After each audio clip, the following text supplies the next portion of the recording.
Science classes bye Ranjit Kumar में आप सभी का स्वागत है।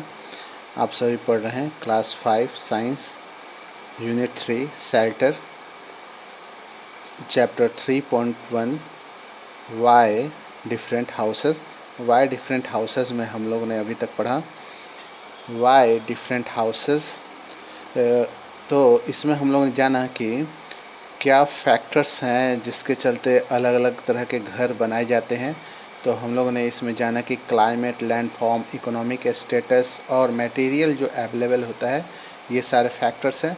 और इन सारे फैक्टर्स के बारे में हम लोगों ने जाना, जैसे क्लाइमेट एंड लैंडफॉर्म में हम लोगों ने जाना कि कोल्ड रीजन जो होता है लद्दाख और हिमाचल, वैसे घरों में हिमाचल प्रदेश, लद्दाख हुआ, जम्मू कश्मीर हुआ, ऐसे घरों में आपके जो घर ऐसे जगहों में जो घर बनते हैं वो पत्थर के घर बना करते हैं और इनके जो छत होते हैं स्लोपिंग रूफ होते हैं, ताकि जो हेवी बारिश होती है, ज़्यादा बारिश होती है, वह बारिश से बचाव किया जा सके। ठीक है। इन पोलर रीजन जो इसी में ऐसे भी आपके होते हैं जो पोलर रीजन है, पृथ्वी पे 2 पोल होते हैं, मैंने आपको बताया था नॉर्थ पोल और साउथ पोल। वहाँ पे सालों भर जो है बर्फ़ जमे हुए रहते हैं। ऐसे में क्या करते हैं वहाँ के लोग जो हैं बर्फ़ के ही ब्लॉक्स का, बर्फ़ के ही सिल्ले का इस्तेमाल करके घर बना लेते हैं, जिसको इग्लू कहते हैं। इन इग्लू में ही लोग रहते हैं और ये इग्लू जो है बाहर से ठंडा लेकिन अंदर से गर्मी प्रदान करता है। और उसी तरह से गर्म इलाके में जो घर बनते हैं उनमें कई सारे दरवाजे, खिड़की, बड़े बड़े वेंटिलेटर्स होते हैं, जिससे हवा जो है वह घर में बना रहे और घर अंदर से ठंडा रहे। और आपके जहाँ पे बाढ़ आते हैं, फ्लड प्रोन एरिया है, वहाँ राइज्ड प्लेटफॉर्म, यहाँ देख लीजिए, यहाँ फिगर भी बना हुआ है, ये राइज्ड प्लेटफॉर्म है। और यहाँ पे जो पिलर्स जो लगाए हुए हैं इसको स्टिल्ट कहते हैं, इन्हीं के ऊपर लोग घर बना देते हैं, जिससे बाढ़ का पानी जो है वो घर से नीचे होकर के बह जाता है। इन अर्थक्वेक एरिया लाइक जापान में जो घर बनते हैं उसमें बैम्बू और वुड्स का इस्तेमाल किया जाता है और काफ़ी हल्के हल्के मटेरियल्स का इस्तेमाल किया जाता है, क्योंकि जापान में हमेशा भूकंप आता रहता है। ठीक है। और भूकंप आने पे घर गिरता है, गिरने के बाद से ज़्यादा क्षति नहीं होता है। लोग क्या करते हैं, फिर घर को अपने बनाने के लिए जुट जाते हैं और कुछ ही देर में अपना घर बना कर खड़ा कर लेते हैं। ठीक है। आगे हम लोगों ने इसी चैप्टर में पढ़ा कि बिल्डिंग मेथड एंड मटेरियल्स के बारे में जाना। इससे पहले हम लोगों ने पढ़ा था कारावान्स, टेंट हाउस के बारे में। ये ऐसे घर होते हैं जो हम लोग पैक सैक करके जा सकते हैं। हाउस बोट्स जो होते हैं वैसे जगहों पे होते हैं जहाँ बड़े बड़े झील होते हैं, जैसे कश्मीर और केरला में आपको नाव के ऊपर ही कई मंजिले लकड़ी के घर मिलेंगे, जहाँ लोग जो है रहते हैं या फिर ट्रैवल करते हैं। ठीक है।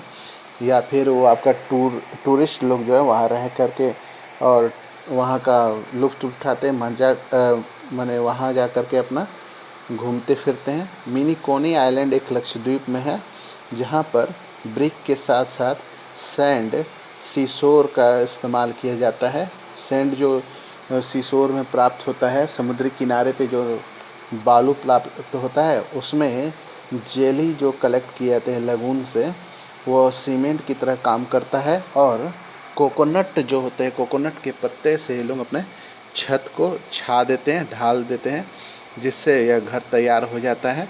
ठीक है। अब आते हैं हम लोग building material and method and material. आपने जैसा कि देखा कि मिनी कॉनी आइलैंड वाले लोगों ने, लक्षद्वीप वाले लोगों ने क्या किया, सस्ते मटेरियल का इस्तेमाल किया। जो चीज़ें वहाँ आसानी से प्राप्त हो जाए वैसे मटेरियल का उन्होंने इस्तेमाल किया।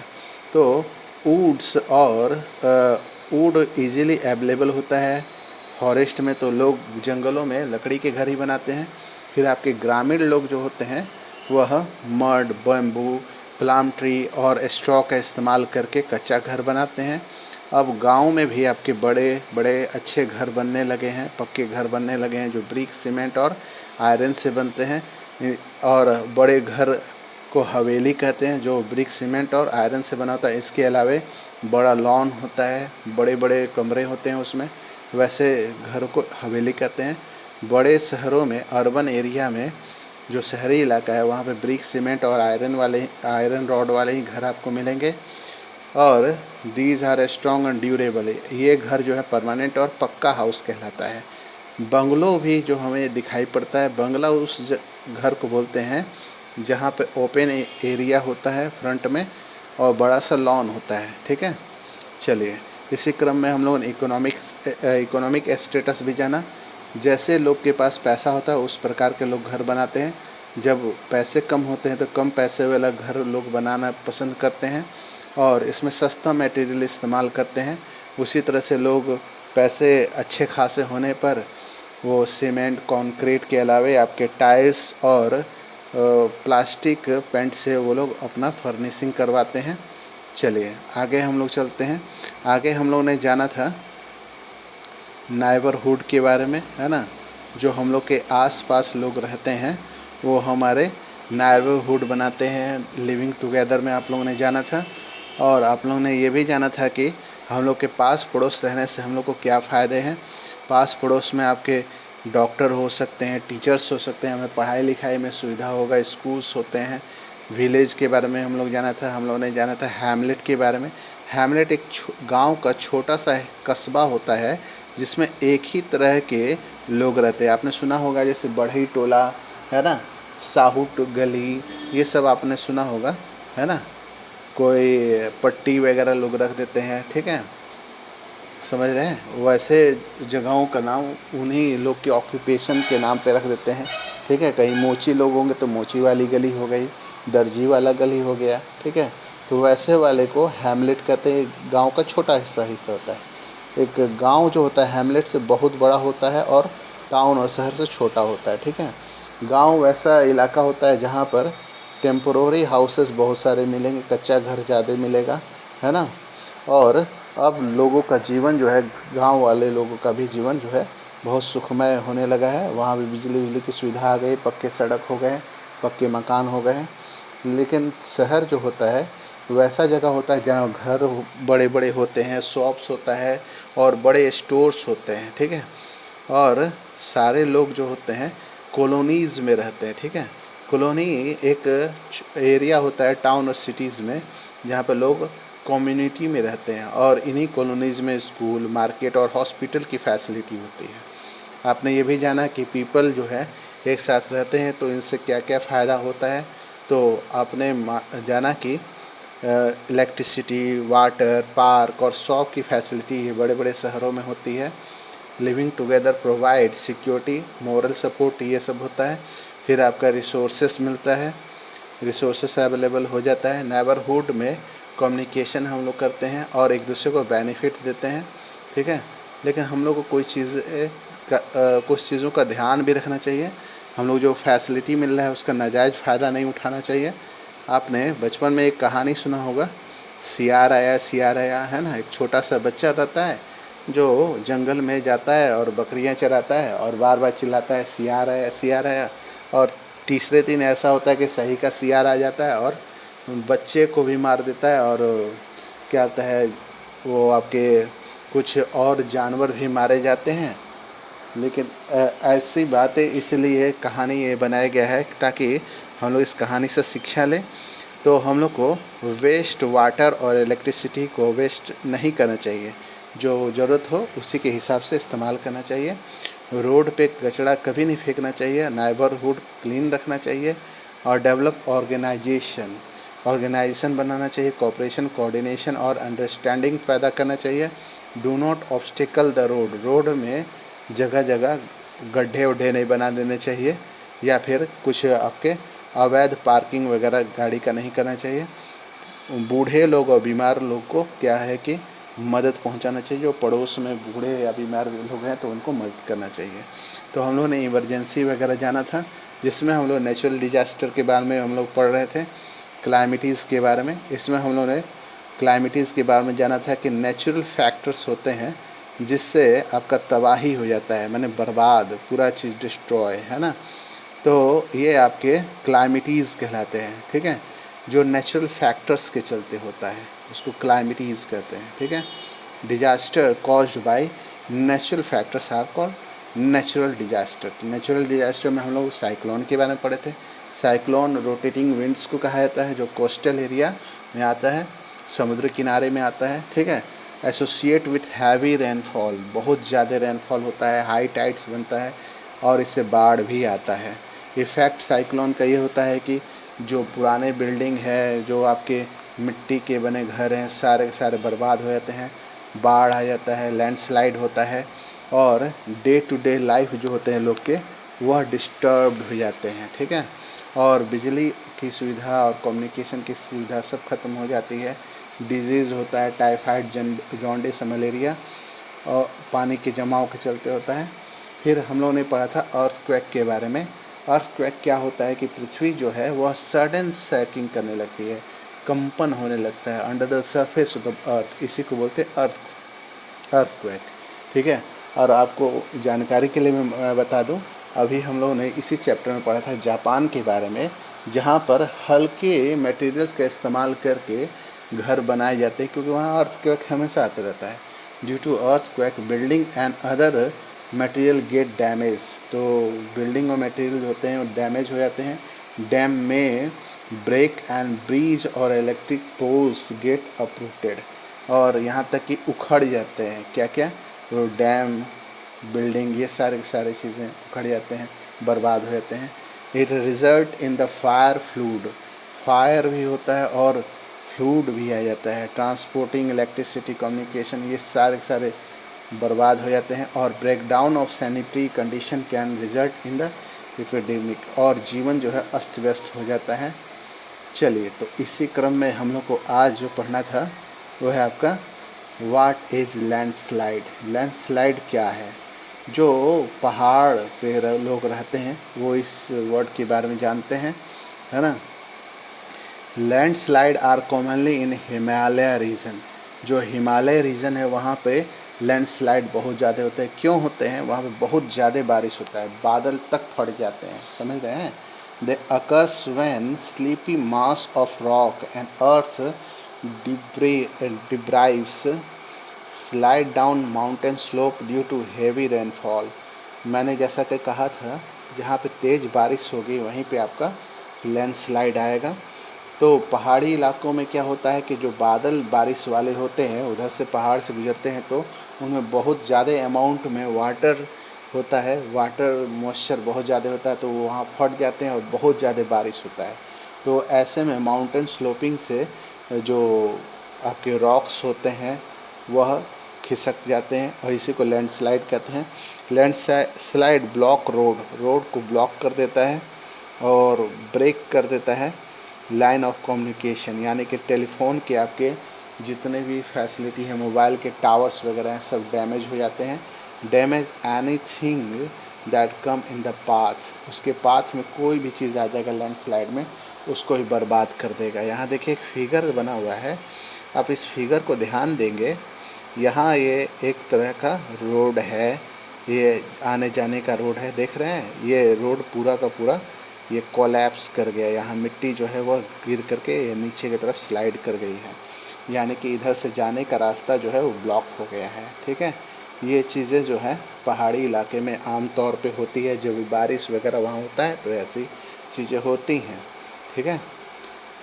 अब आता है व्हाट इज सुनामी। सुनामी क्या है? Tsunami is a series of giant wave that occur due to undersea earthquake और वैल्केनो इरोप्शन।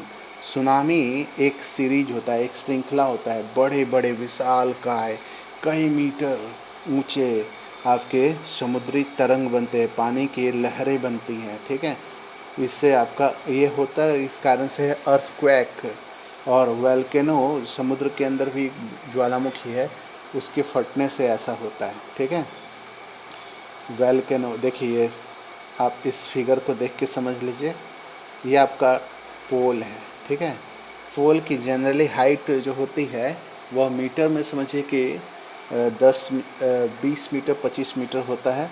यहाँ भी देख रहे हैं एक पोल है तो 25 मीटर है, तो ये जो वेव है देख रहे हैं उसके इक्विवेलेंट, यानी 25 मीटर ऊंचा समुद्र का लहर। सोचिए कितना ज़्यादा ताकतवर लहर होता है, इतना ज़्यादा ताकतवर लहर होता है कि ये आपके बड़े बड़े रोड, बड़े बड़े जो आपके पोल्स लगे होते हैं, उस सब को उखाड़ फेंकता है, घर वगैरह सारे के साथ तोड़ देता है। जैसे चाय में बिस्कुट जो होता है, वो चाय में डालते के साथ बिस्कुट टूट जाता है, उसी तरह से बड़े बड़े मजबूत बने हुए घर, ब्रिज सारे के सारे टूट जाते हैं, रोड बर्बाद हो जाते हैं।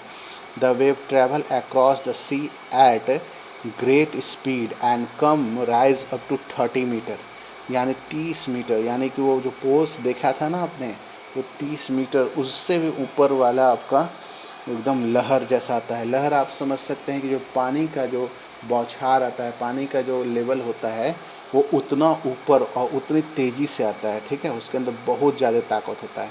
The wave can crush anything, जो चीज़ इसके सामने आता है सब चीज़ तोड़ देता है। In the way reducing house and building to rubble, और सारे के सारे रास्ते में पड़ने वाले बिल्डिंग ब्रिज सबको यह तोड़ता हुआ आता है, ठीक है, और लेके बहा लेता है अपने आप में, ठीक है। If a tsunami occur, tsunami जब भी आता है, move towards higher area away from the sea and listen to the radio and TV for report warning and advice. जब भी सुनामी आने वाला रहता है या आ रहा होता है, उस समय रेडियो और टेलीविज़न पे पहले ही वार्निंग और एडवाइस हो जाती है 24 घंटे या 48 घंटे पहले। और सुनामी के समय बहुत ही सावधानी से ऊंचे स्थानों पे और समुद्र का जो किनारा है उससे कम आपके 40-50 किलोमीटर दूरी पे चल जाना चाहिए। और राइस प्लेटफॉर्म यानी कि ऊंचे पहाड़, ऊंचे जगहों का रुख कर लेना चाहिए, तभी आप सुनामी से बच सकते, और कोई उपाय नहीं है। What is fluid. अब आते हम लोग बाढ़। जैसा कि बाढ़ हमारे यहाँ आते जाते रहता है ना, तेज़ बारिश होती है और पहाड़ों पे भी वैसी बारिश होती है, बह कर आता है, और हमारे यहाँ नदी और जितने भी आपके गड्ढे वगैरह है सारे सारे जलमग्न हो जाते हैं, रास्ता अवरुद्ध हो जाता है, आने जाने में काफ़ी तकलीफ़ें होती है। Flood occur in the low lying area near the bank of river due to heavy rains. ज़्यादा तेज़ बारिश होगा तो नदी का किनारा बड़ा हो जाता है, और उससे क्या होता है कि आपके बाढ़ आ जाता है। As the level of water in the river rises the nearby area get flooded. जब भी जब भी नदी का पानी का लेवल बढ़ेगा तो नज़दीकी जो क्षेत्र है वह बाढ़ग्रस्त हो जाता है। Flood can also occur due to break of dam और फास्ट मेल्टिंग ऑफ ग्लेशियर। तो बाढ़ आने का कारण एक और है कि आपका जब भी डैम टूट जाए, या फिर आपका बर्फ़ वाला जो ग्लेशियर है, जो आपके हिमालय रीजन में बड़े बड़े ग्लेशियर हैं, उसमें से कोई एक बड़ा सा ग्लेशियर मेल्ट कर जाए तो बहुत ज़्यादा पानी का अमाउंट जो है नदी में बढ़ जाता है, ठीक है, ये भी एक कारण है। Flood cause damage to property damage कर देता है and disturb normal life due to breakage of road, electric pole, telephone lines etc। जब भी बाढ़ आते हैं तो प्रॉपर्टी बर्बाद होती है और आम जीवन जो है अस्त व्यस्त हो जाता है। इतना ही नहीं, रोड, इलेक्ट्रिक पोल और टेलीफोन लाइन्स भी प्रभावित होते हैं। Unhygienic condition result in spreading of disease. Unhygienic condition के चलते आपके बहुत तरह की बीमारी वगैरह जो है वह उनका फैलने का खतरा बढ़ जाता है, फसल बर्बाद हो जाती है, और resulting in the short of food, और जिससे कि भोजन की कमी हो जाती है, जिससे भूखमरी के शिकार लोग हो जाते हैं। How would one deal with a disaster. Disaster आए तो हमें क्या करना चाहिए। Be prepared. सबसे पहले आपको तैयारी करनी है डिजास्टर की। Keep a bag that contain a torch, a pair of cloth and non perishable food item always ready.